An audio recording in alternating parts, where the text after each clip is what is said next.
di salah satu ular terbesar di dunia. Mereka hidup di seluruh padang rumput dan hutan dari sub-Sahara Afrika. Sudah kuat di darat, ular berotot ini mempekerjakan taktik lebih mengesankan di bawah air, di mana dia meluncur dengan mengalir. Dia bisa beradaptasi, piton yang hidup di dekat air tumbuh seperti ikan.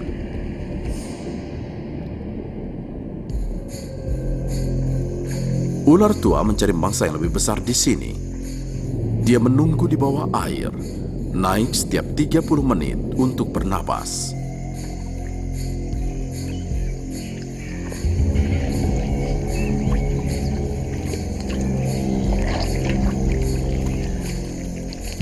Setelah berjam-jam dengan ketegangan, menunggu saatnya untuk menyerang.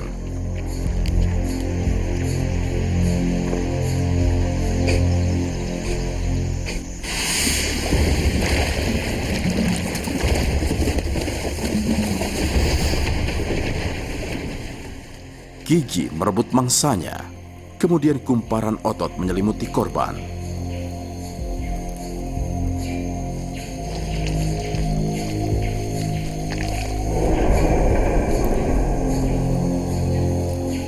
Hancur, Springbok secara perlahan sesak napas.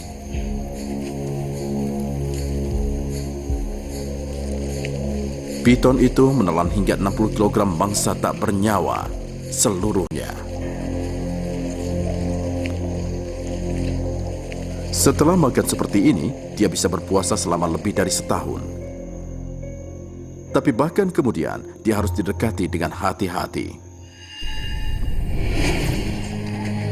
Tenang dalam penampilan, diprovokasi, raksasa ini berubah menjadi pembunuh. Tapi salah satu hewan sangat besar Afrika tiba-tiba mematikan.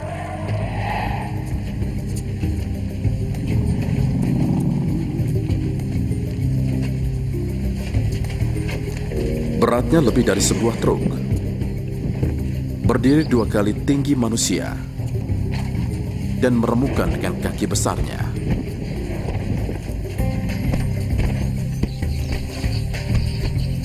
Dia hewan darat terbesar di dunia. Dan ketika membuat gajah marah, amarah itu bisa mematikan.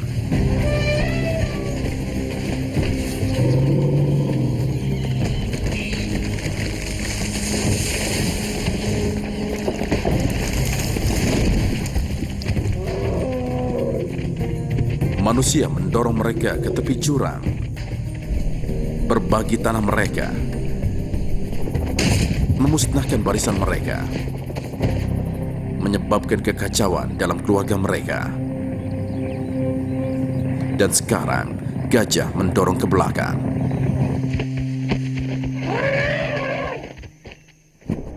Setelah mereka menjelajahi Afrika secara bebas, kini sebagian besar gajah terbatas pada tanah yang dilindungi di Afrika Tengah, Timur, dan Selatan.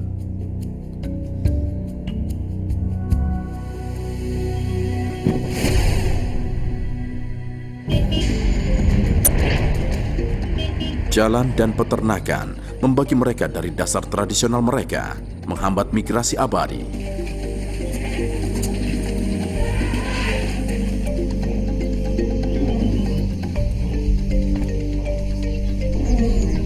Akibatnya, mereka sering dipaksa pada kepadatan yang tidak wajar, dengan cepat menghabiskan persediaan makanan dan bersaing dengan ternak penduduk demi air.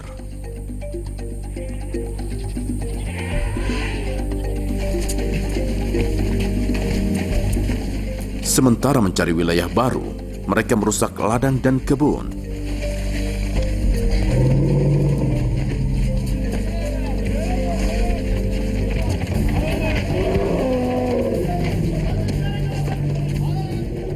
Memimpin konfrontasi dengan penduduk pedesaan yang tidak bersenjata.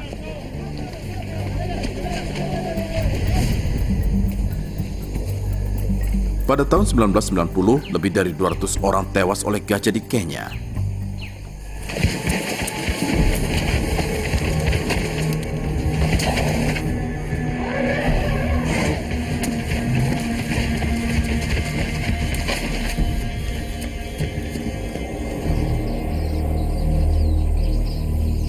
Upaya dilakukan untuk mengurangi kepadatan gajah.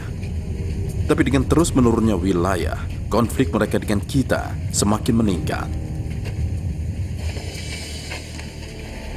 Raksasa purba Afrika, 2 pemakan rumput, dan 1 predator. Mereka mendapatkan tempat mereka di antara hewan mematikan darat ini.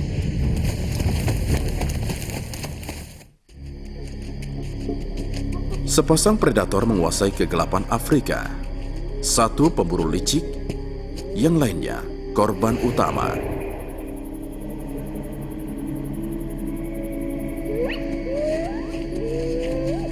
Tapi tidak satu pun yang sama seperti kelihatannya.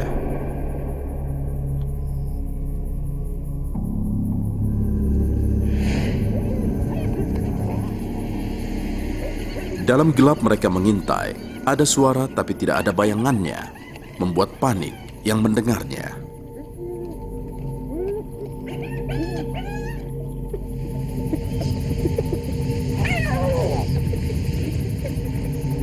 Mereka menguasai pikiran kita dan dalam legenda.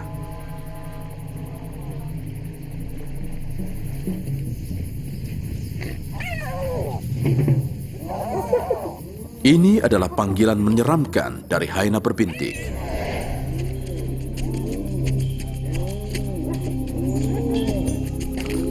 Ada 3 spesies hyena di Afrika, bergaris dan coklat yang soliter, dan berbintik, hewan yang sangat sosial. Yang berbintik menjangkau dari Senegal dan Somalia di utara, dan Botswana dan Namibia di selatan, sehingga dia menjadi karnivora terbesar di Afrika. Satu kelompok berisi hingga 80 individu.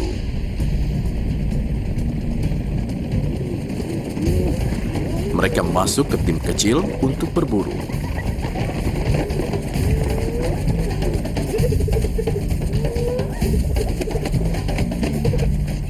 Mereka bersiaga atau memperingatkan anak mereka. Bahasa tubuh mereka sinyal keinginan kelompok mereka. Bermaksud untuk menyerang, kegembiraan, atau takut. Ketika wilayah mereka tumpang tindih dengan predator lain, hyena akan mengintimidasi karnivora pesaing.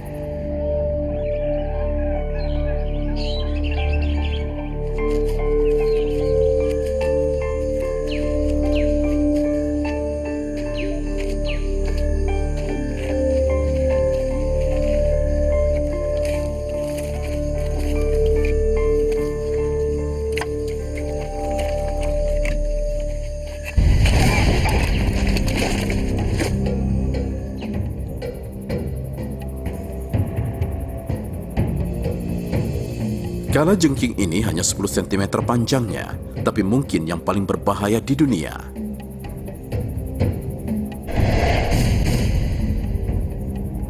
"400 juta tahun yang lalu, jauh sebelum dinosaurus, kalajengking menyempurnakan taktik, senjata, dan racun yang akan menjamin keberhasilan mereka. Ada lebih 1.200 spesies yang berbeda di planet ini. Ratusan di Afrika saja.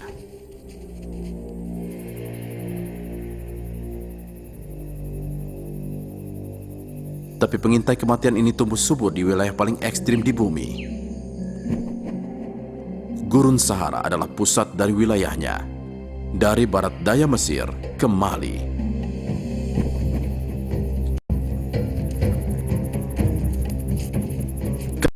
Kalajengking yang bayang mencari laba-laba, pengerat kecil, dan serangga.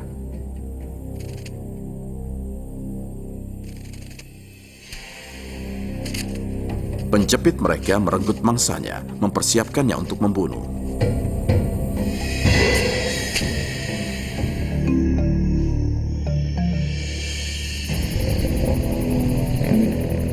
Mereka berburu di siang hari dan pada malam hari, sendirian dan dalam tim.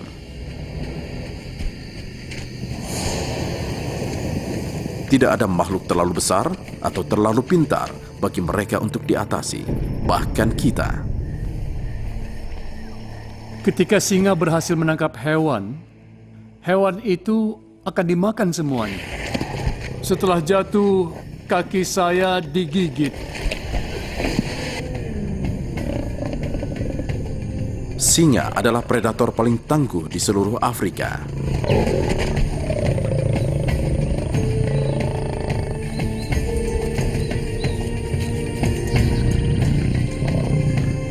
Sekali mereka menjelajahi hampir semua tanah ini, mereka tidak tertandingi dan tidak terbendung. Sampai mereka menghadapi kita. Kini, kucing besar ini jumlahnya kurang dari 23.000. Jumlah yang kecil tersisa di negara-negara Afrika Barat seperti Mali, sementara populasi lain berkisar dari Somalia ke selatan Namibia. Sekarang sebagian besar hidup di balik pagar panjang perlindungan, seperti Taman Nasional Kruger Afrika Selatan, Suaka, bagi lebih dari 2.700 singa.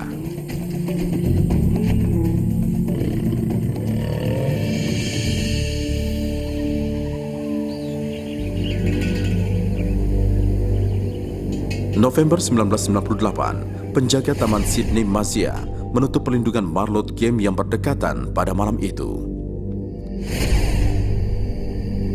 Tapi dia menerima kabar bahwa satu gerbang di ujung taman terbuka dan diberi perintah untuk menutupnya.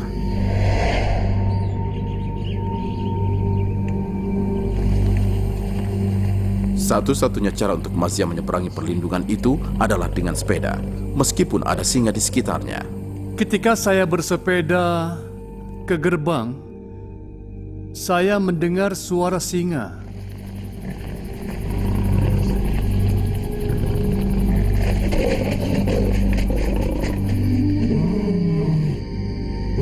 Singa memiliki 9 vokalisasi berbeda, tapi auman mereka yang mengumumkan daerah kekuasaan mereka.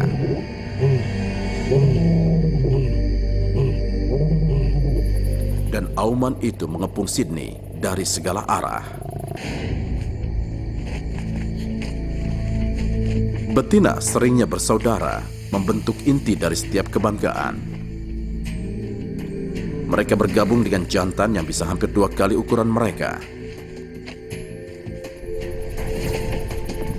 Bersama-sama mereka dipersenjatai dengan kekuatan untuk menjatuhkan kerbau hampir 1 ton. Kaki belakang berotot meluncurkan mereka ke arah buruan mereka, sementara kaki depan yang tangkas menarik makanan ke tanah.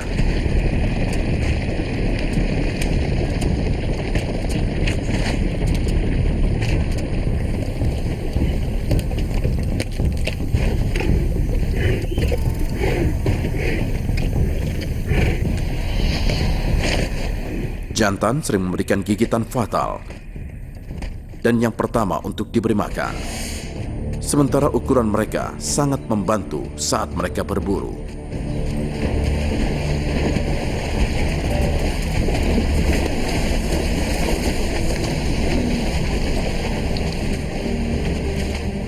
Setiap perburuan sangat penting karena membutuhkan energi yang berharga. Pada akhirnya, hanya sekitar 1 dari 5 upaya yang berhasil.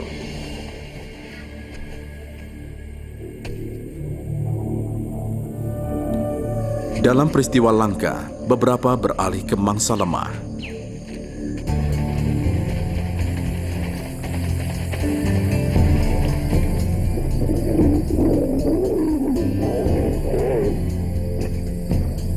Pada tahun 1898, singa meneror pekerja rel perusahaan kereta api Afrika Timur.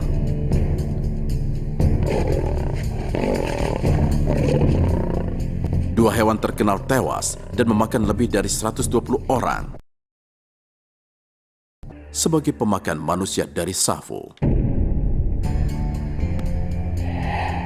Setelah 9 bulan teror, kepala insinyur proyek itu, Letnan Kolonel John Henry Peterson, akhirnya menembak kucing yang sulit dipahami itu.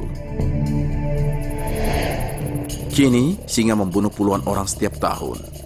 Sebuah statistik yang penjaga Taman Sidney Mazia sangat mengetahuinya.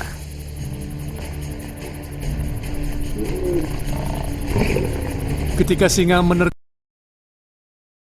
pikiran saya saat itu, oh sekarang saya mati.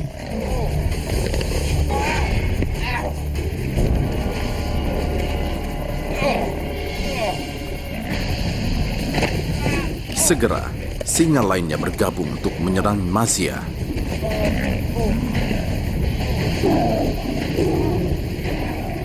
Singa lain datang mendekati saya dan mulai menggigit saya.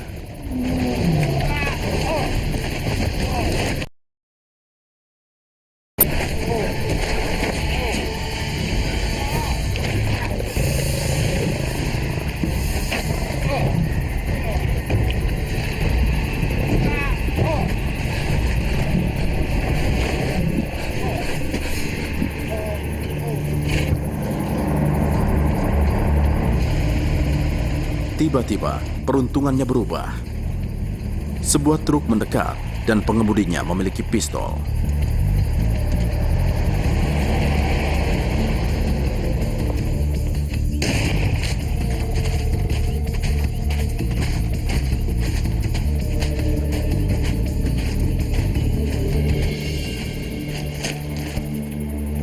Paha saya digigit, lutut saya digigit, dan setelah singa pergi, saya menyadari betapa parahnya cedera saya.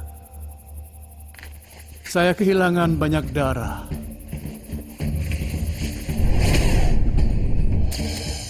Kaki Mazia yang terluka diobati dan sekarang bisa berjalan kembali. Tapi pertemuannya meninggalkan rasa hormat yang sehat untuk predator paling tangguh di Afrika. Ini beruntung, karena singa-singa tidak membunuh saya. Dan biasanya, jika singa-singa menerkam kita, kita pasti akan dibunuh.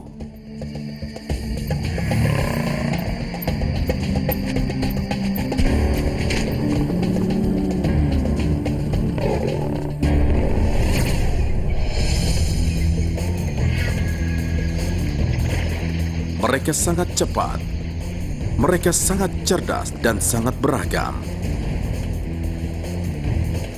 Mereka adalah perwujudan dari sebuah tanah purba. Mereka adalah hewan mematikan di Afrika.